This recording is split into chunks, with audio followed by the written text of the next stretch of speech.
Hello and welcome back. This is yet another practice game we're going to play through and then analyze the highlights of it later in another video. This is going to be pretty much the pattern for this channel for most of the videos, where we will play a full game and then analyze later. So let's make a start. White rolls a 1.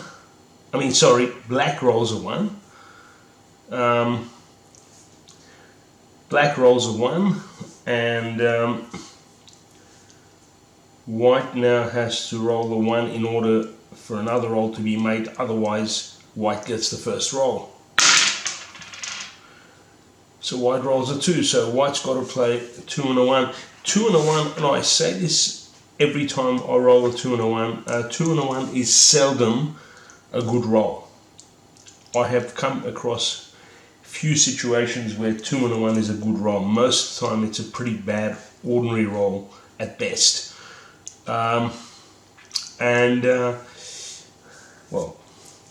Most of the time it's a bad roll and an ordinary roll at best. So the standard play for 2 and a 1 as a first roll would be to play 2 and then a 1. That's pretty standard. Black rolls a 4 and a 2.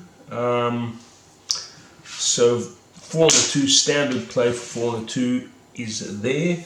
That is anchoring off a fairly key point there, which is good for black.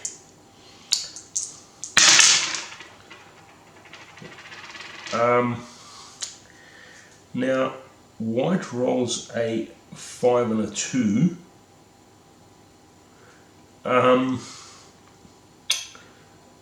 White can play 1, 2, and then 1, 2, 3, 4, 5 to get that checker out. But I prefer to play a 2 here and a 5 there, because this gives extra ammunition. I mean, if the same thing happens for white where he rolls a 4 and a 2, like black did, he can anchor off this point. Then if he then rolls a 6 and a 1 or a 3 and a 1, he's got a spare checker there to be able to anchor again. It's very handy to have a spare checker there. And that checker can only now be hit with a 3 and a 1. It cannot be hit with a 3 and a 1, I should say. That checker can only be hit with a double 1 safely. So I think that's a pretty fair risk for white to take.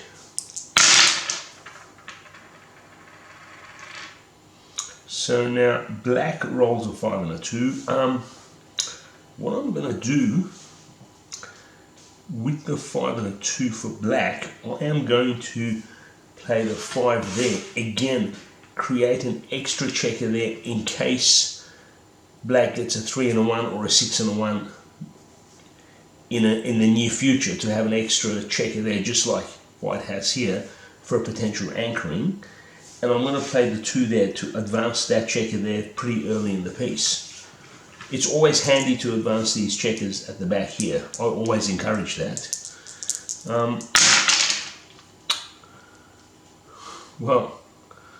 White rolls a 5 and a 2. Again, I'm not sure how good it is to roll the same dice twice, but in this case, remember, we advanced this checker here before with the previous 5 and a 2, so this is actually an excellent roll for white, because 1, 2, 3, 4, 5, and then 1, 2. Those 2 back checkers are advanced and on a key point here, so it's basically usurped black's anchoring off there, because these 2 checkers are out. Very, very handy roll, that one, for white. And black's 2 checkers are still stuck back here. White hasn't anchored, which is advantageous to black, but with regard to with regard to the back checkers, white is clearly at an advantage there. 2 and a 1. See, again, 2 and a 1 is rarely a good roll. I mean, it's most of the time it's a bad roll. What are we going to do with the 2 and 1 here? I mean, see, you could go 2 and then a 1, but I'll leave those 2 checkers there because now these 2 checkers are advanced and anchored here. So that's pretty handy to be advanced and anchored, because if white starts priming off these points here, it's easier for black to get out. And I will play the 1 there because right now there's no danger of that checker being hit, and black can now potentially anchor off this point here with his next roll with quite a few combinations of rolls, and then in case he does a hit later, these key points are anchored off and his back checkers are advanced anyway, so that's not too bad there. Although, as I said, I don't like a 2 and a 1 as a general rule. I don't like that as a roll. Well, 6 and a 1, yeah, so standard play, 6 and a 1, anchors off here, pretty handy. Remember, black's checkers are advanced here, so they can get out a lot easier, but still handy to prime off this point nevertheless.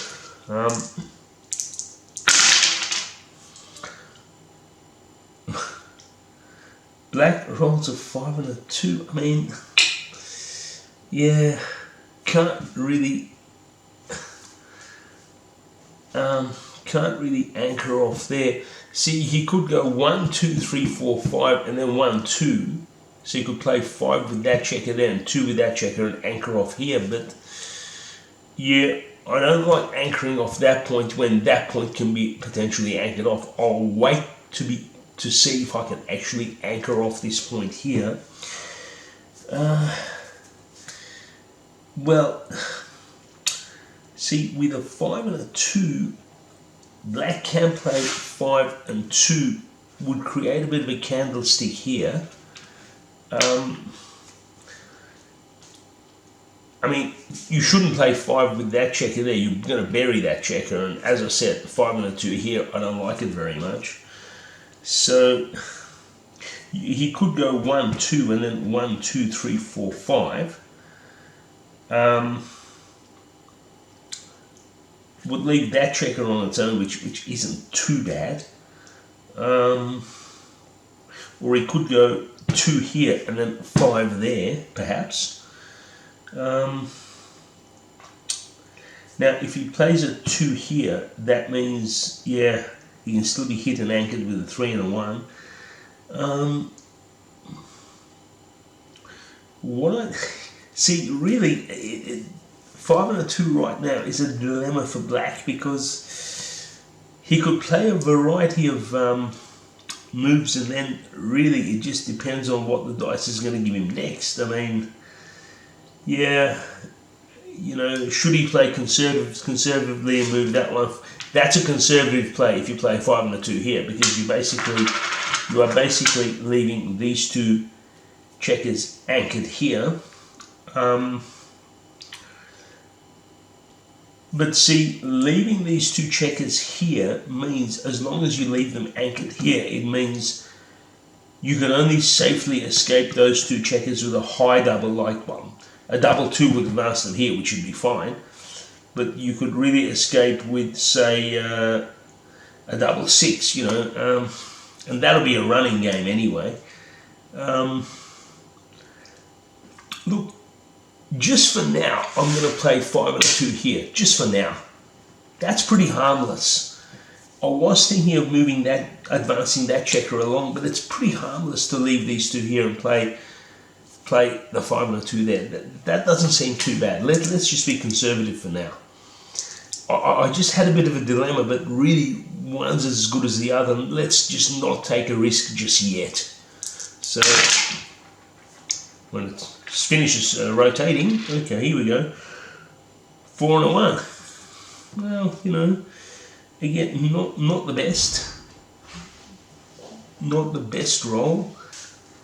Yes. Now, 4 and a 1, I'm not sure if I like that roll very much. It's not a disaster roll, but it's not a terribly good roll either. I mean, yeah, I could advance that checker 4 and a 1 with 5 spots there, but I don't want to leave that on its own. Those 2 checkers are too valuable, you know, being primed off at that point here. I mean, they can't be held back and they can run any time, really. So, and I don't want to move that one 5 spots there. That's burying that checker. So I'll just move that one 5 spots here.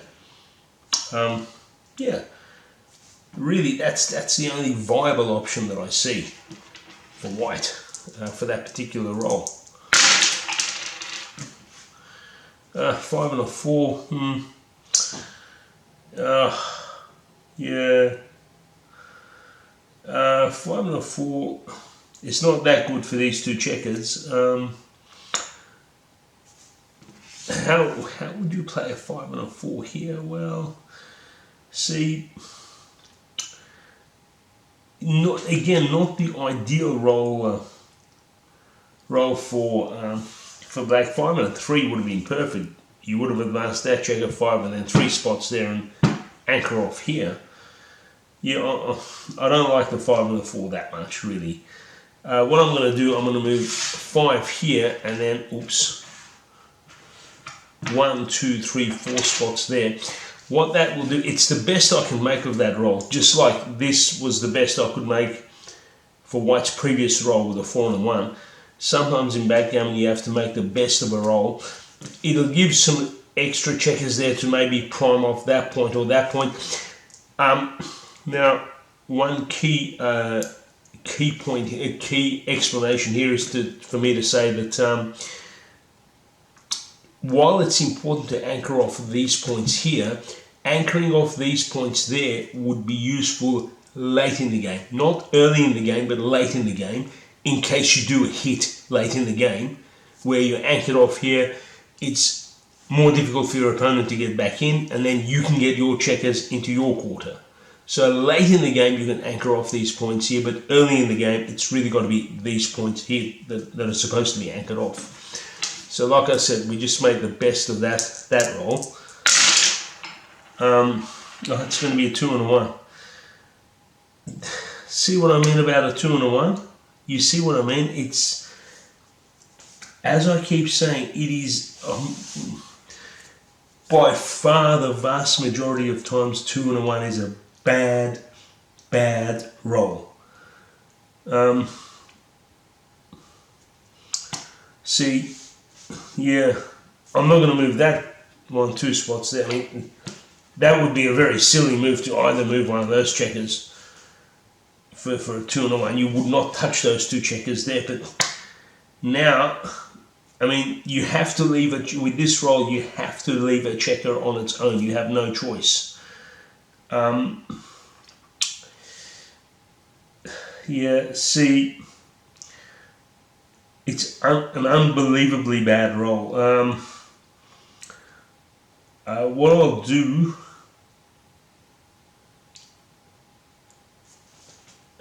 I could move 1 spot here and then move this one 1, 2 here, but I'm not going to do that. I'm going to take a slight risk because I'll move this one 2 spots here. I know that that was a good anchoring point which that checker is leaving now, but that checker can only be safely hit with a double 6, and even then that checker is on its own. So I don't think black would be keen to hit either of those 2 checkers, considering they're close to black's quarter anyway, and black's got a checker on its own here, and if that gets hit and gets forced back here, that'd be a disaster, because then black is going to have 3 checkers here, plus white's got plenty of ammunition for priming off. So I don't think it'll be in black's interest to do a hit there. So that's pretty safe there. But like I said, 2 and a 1, most of the time a disaster.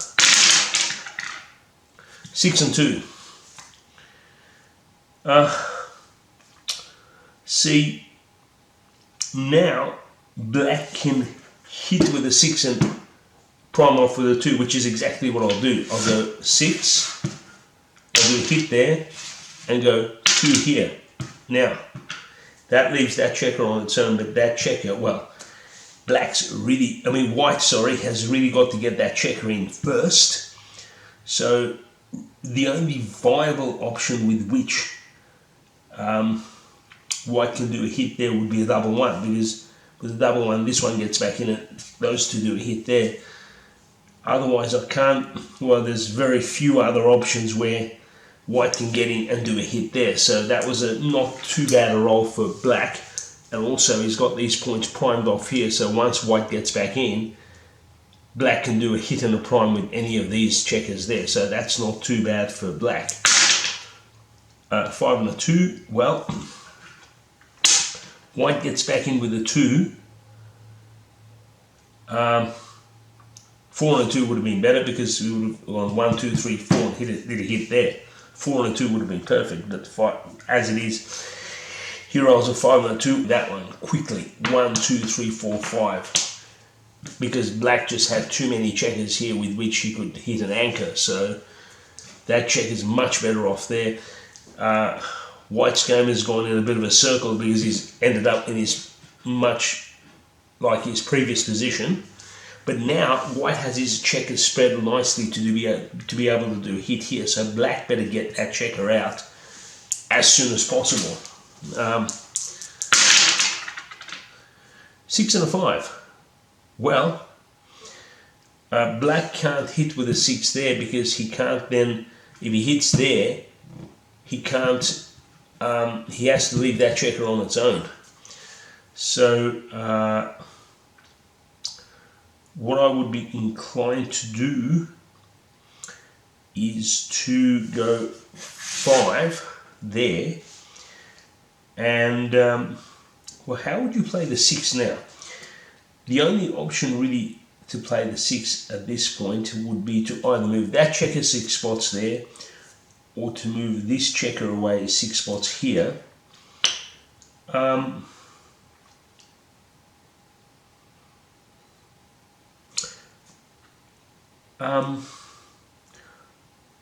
I would be inclined, if you move that checker 6 spots, you can do a prime here, potential prime there. It'll leave that checker on its own, and then on the next roll he can probably prime there, which would be pretty handy in case there's a hit later. So that'd be the advantage of playing that checker 6 spots, but playing this checker 6 spots here,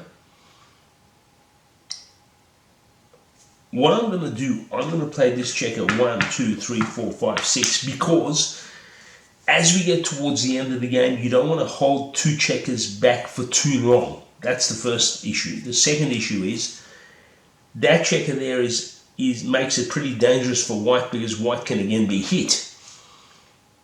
It's going to be difficult for white to do and hit and an anchor here, but now white's got to worry about these 2 checkers here because black can potentially do a hit with that one. So that's pretty good on its own there. And anyway, if black gets hit, he can easily get back in here anyway. So that I prefer that move right now. When it stops rotating, okay, 6 and a 5.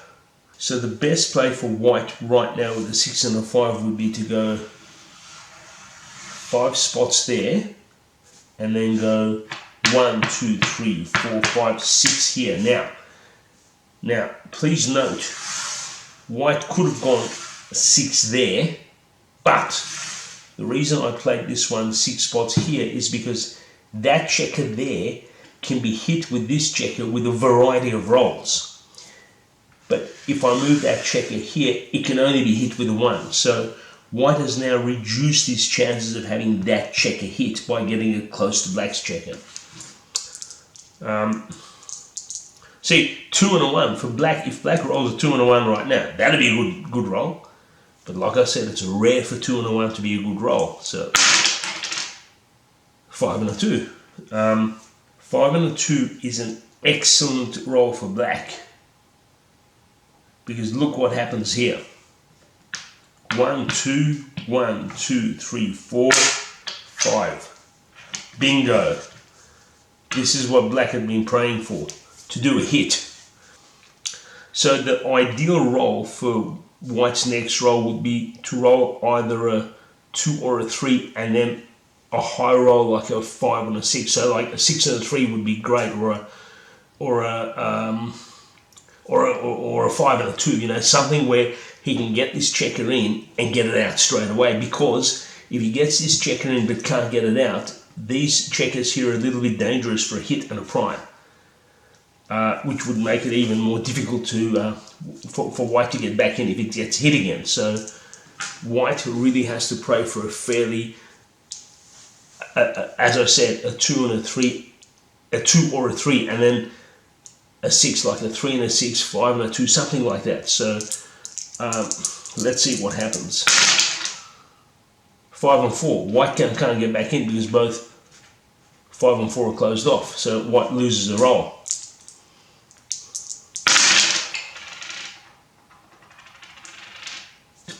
5 and a 4. Well, with a 5 and a 4, black can't really prime off any points here, but he can go 1, 2, 3, 4, 5, and then, oops, sorry, 1, 2, 3, 4. So black is now in a very powerful position. He's got all of his checkers close to his own quarter. That hit has made all the difference for black. White seemed to be in a much better position, and then all of a sudden, black does a hit and makes white loses the turn. Black has another good roll. I mean, it's amazing how backgammon can suddenly be turned around within a couple of rolls. 4 and a 1. See, 1 can't advance with a 4, so again, white is trapped there for now, with possibly more priming to come. 4 and a 1. Well, with a 4 and a 1, I'm not too keen on moving that checker there.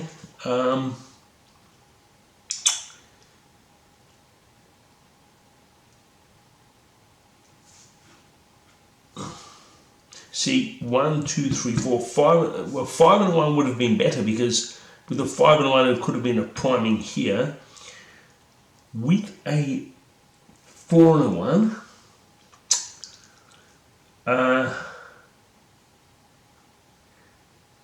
I'm going to be a little bit conservative, and I'm going to play 1, 2, 3, 4 and 1 here. I could have gone 4 and 1 there, where I could have brought that checker here, but I just don't like leaving that checker on its own there. As remote as white's chances were of hitting that checker, I just didn't want to leave a checker on its own there, considering that the black is getting into a powerful position here in doing a hit and a prime and trapping white even further.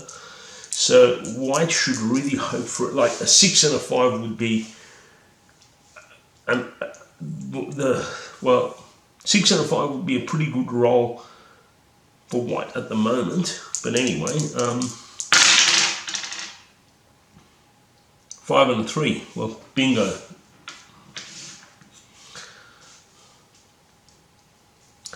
Five and a 3, well, see,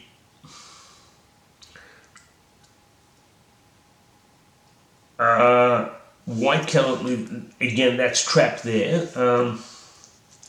What I'd be inclined to do with a 5 and a 3 at the moment for white would be to play 5 there and 3 there. White doesn't lose anything doesn't risk anything, I should say, by leaving checkers on their own here.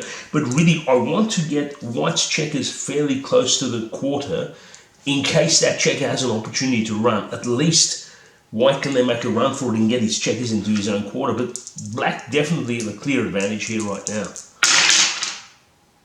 5 and a 3. Watch what happens here. Look, 5 and 3. Early in the game, you would not make that kind of move because that's burying those two checkers there. But considering the position white is in right now, and considering how close black has his own considering how close black's checkers are to his own quarter, late in the game, you bury the checkers there and do a hit. Considering you've primed off so many points here. Like I said, early in the game you wouldn't bury checkers, late in the game you would. Now it's difficult for white to get back in. 6 and a 5, white loses the turn, see? So, 4 and a 1.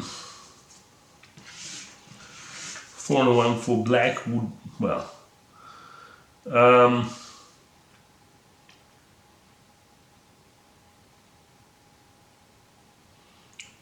and a 1 wasn't the best roll for black, I'll be honest. 4 and a 1's not a terribly good roll.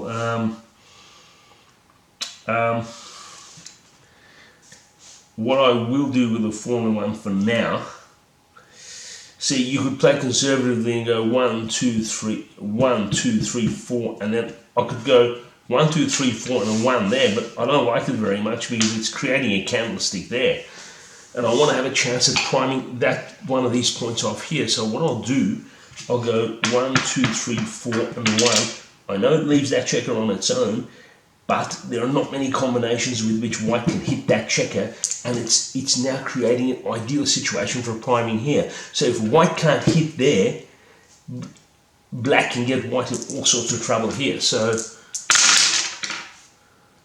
3 and a 1. White can get back with a 3, and then what's he going to do with the 1? I play the 1 here.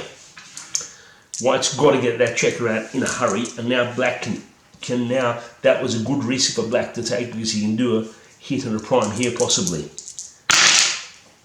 6 and 4. 6 and 4, well, 1, 2, 3, 4, 5. See, 5 and 3. 5 and anything would have been good. 5 and 1, 5 and 2, 5 and 3. 5 and anything would have had white in all sorts of trouble. But 6 and a 3, well, so really I don't want to leave that checker on its own there for long. So I'll go 1, 2, 3, 4, 5, 6. And I'll go, well, not much else you can do with the 3, but go 1, 2, 3 here. Bit of a candlestick here, took away priming opportunity from there, but really black's now so close to getting all the checkers in. White's got to run for it and avoid a gammoning possibly. I wouldn't leave that checker there for too long, but 5 and a 4, well, white can run. White can run, but I'm not going to run for now because if white runs now, he's sealing his own loss. Really, I'm going to leave that there in case there's a hit. White will be sealing his fate if he runs now. So what I'm going to do, I'm going to go 1, 2, 3, 4, 5, and then 1, 2, 3, 4. Prime off here, get 2 checkers in there in case white can do a hit with that one. Like I said, if white runs, he's lost the game. 5 and 3. Well, 1, 2, 3, 4, 5. I can do a hit. Will I? Okay.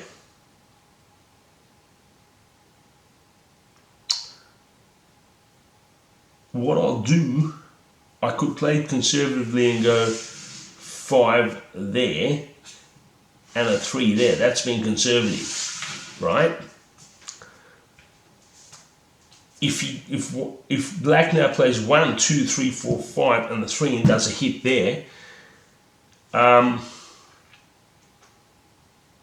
white can only hit black with a 6 and a 2.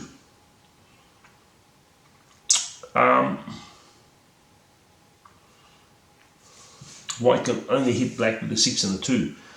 So I'm going to make the game, I'll make it interesting, just for a bit of excitement. I wouldn't normally do this, but just for a bit of excitement. We don't get many chances to create excitement like this. We'll go 1, 2, 3, 4, 5, and go 1, 2, 3.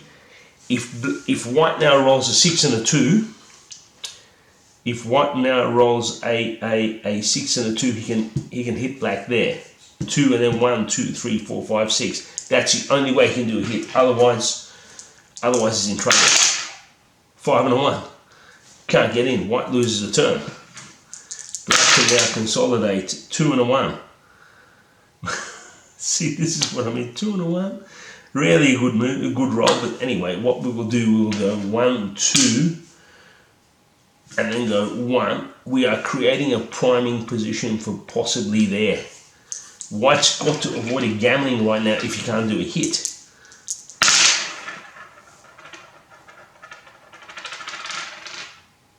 White loses a turn. Black rolls a 4 and a 1.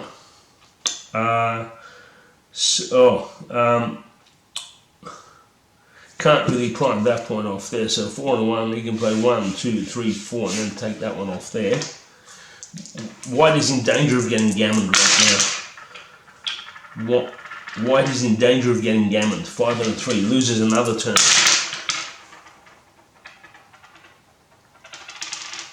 5 and a 1. Well, again, I don't want to leave that checker on the turn, so I'll go 5 and 1. Take that checker off. White in all sorts of trouble. 2. I'm not going to run with the 6. White runs for the 6. The game's over. He's lost the game.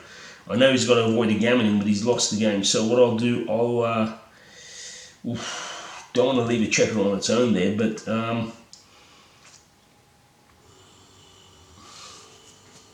it's a terrible dilemma for White here.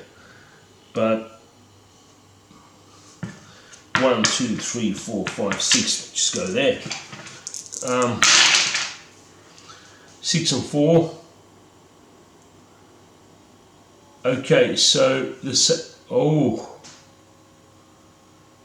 look what just happened. Look what just happened. 6 and 4 is normally a pretty good roll, but now White this is where leaving a checker back there becomes interesting, because Black now has to leave a checker on its own. If he takes a 4 off there, he'll have to take the 6 off there as well. So really, he's got to leave a checker on its own. He has to. He has got no choice. Even if he plays a 4 there, he'd have to move the 6 off here. So what I'd be inclined to do is to take that 6 off there. This is becoming interesting. Go 1, 2, 3, 4. Do a hit there. This is, didn't pay to leave that checker on its own, did it? Well, here we go. Look at that. White does a hit with a 2, okay? And 1, 2, 3, 4, anchors here. Wow, this game's becoming interesting. Fortunes are turning. 6 and a 3. Black loses a turn. Black can't get in. Honestly, so far on this channel, this has become the most interesting and exciting game. Double 5. Well, I must apologise. After rolling that double 5, I had a little bit of a family emergency, and as I got up, I bumped the table, and well, the board got disturbed, the checkers got disturbed, so I set it back up as close to what it was as possible a minute ago. So anyway, I had to get the data card out and put it in my laptop and have a look at where all the checkers were and set them back up again as close to what everything looked like as before I bumped the table. So I'm sorry about that. But yes, so with a double 5, this isn't, well, double 5s are normally a bad roll. 2 and a 1 is the roll that's in my opinion, the worst possible roll. 2 and a 1, in my experience, has seldom been good. Double 5 is kind of the next worst in my experience, where double 5s are hardly ever a good roll. In this case, it's an excellent roll. Watch this. Double 5. See, there you would not normally do that at the beginning of a game because you'd be burying those 2 checkers. But towards the end stages of the game, you would do this, especially when you've done a hit. So burying a checker is fine towards the end stage of a game, especially after doing a hit. And now we go 1, 2, 3, 4, 5, making it even more difficult for Black to get back in. This game's becoming so exciting. 5 and a 4, so Black gets back in and goes 1, 2, 3, 4. Now, let's see if White can hit again. Oof, look at that. 1, 2, 3, hits. and then 1, 2, 3, 4, 5, 6 rescues that piece, that checker from being on its own. So white hits again. 6 and a 1. Black can't get in, loses a turn. 6 and 4. Let's get this checker out. 1, 2, 3, 4, 5, 6. 1, 2, 3, 4. Let's wait for it to stop rotating. 5 and a 3. So 5, and can't move that one 3 spots. So let's go 1, 2, 3 here.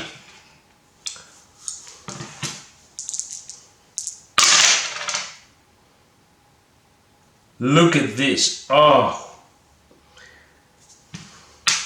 1, 2, 3 hits. Wow. This is so interesting. 1, 2, 3, 1, 2, 3. Black can't get in. Black loses a turn completely. White rolls again. 5 and 2. So white goes 1, 2 and takes that checker off for the 5. White rolls again. 6 and a 2.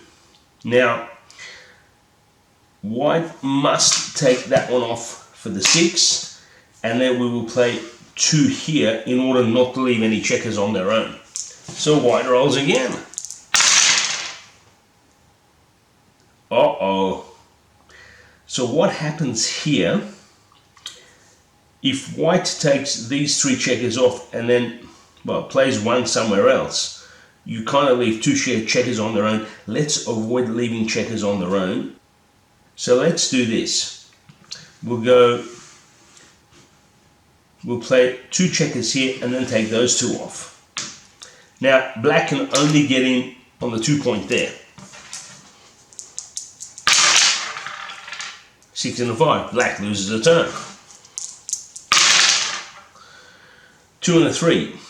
So white can take the 3 off there and play the 2 there. This could end up a victory for white now. 6 and 4. Black loses another turn. Black can't get gammon because he's taken all those 3 checkers off already, but could be facing a loss here. 3 and a 1.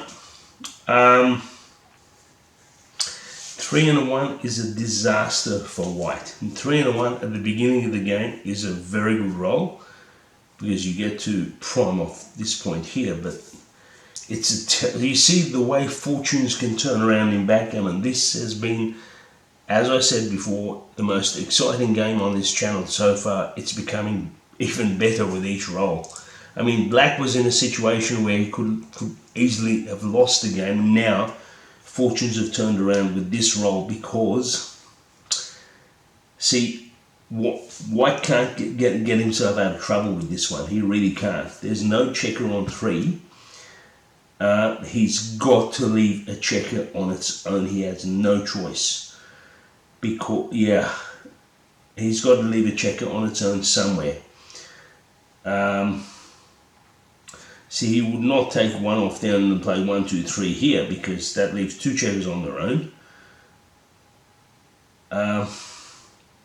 He could go 1, 2, 3 and then 1, but that leaves that checker on its own. There is no way white has to leave a checker on its own. He must play 1, 2, 3 and take that one off. He has no choice. That's all he can do. He's got to leave that checker on its own. See, fortunes can turn around so much in backgammon. You see what just happened? Look. 4, 1, 2, 3, 4, 5, 6. You see? Black was in a losing position. Suddenly everything turns around. 4 and 2.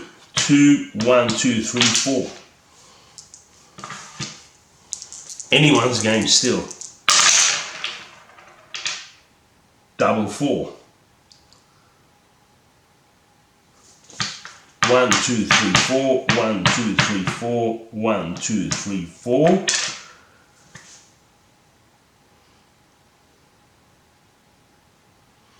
And takes that one off there. So there you go. Now it's a running game. It is now strictly a running game. It's pretty even right now. I would say white's taken more off the board. Still got a checker there. It's a running game. It's anyone's game. 5 and a 3. 1, 2, 1, 2, 3, 4, 5. 1, 2, 3. Anyone's game. A double will make a big difference now. 6 and 4. So 6 and 4 there.